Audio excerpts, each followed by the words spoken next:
Every day, Sydney consumes 1.4 billion litres of drinking water. In order to do so, a spaghetti of infrastructure stretches across the more than 16,000 square kilometres of Sydney Water's catchment area that must be regularly maintained.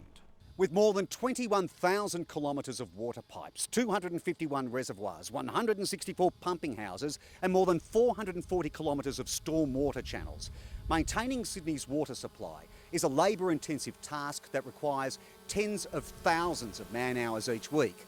But even the tallest Sydney Water employee would find it difficult to see this far up the creek. But now drones are being trialled to inspect areas that can be busy or dangerous or difficult to access, like the Cooks River at Campsie. The way that we get the high detail out of it, though, is to actually get really close up to the objects that we're inspecting. But the drone is just part of this new work gang.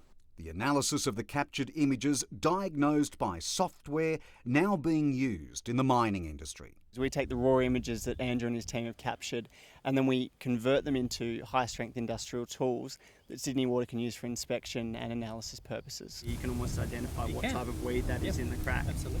The software can be used to plot and geomark problems and faults for future repair, and not just above the waterline. Submersible drones are also being trialled, the sub cruising on or below the water, stitching together high-res images for later examination. The first of its kind that is pretty low cost. It allows us to add on some sensors and algorithms. Once we have, say, a storm event or something like that, we can get out there and inspect things quite quickly and we can respond. So we're going to be providing a better level of service with this technology.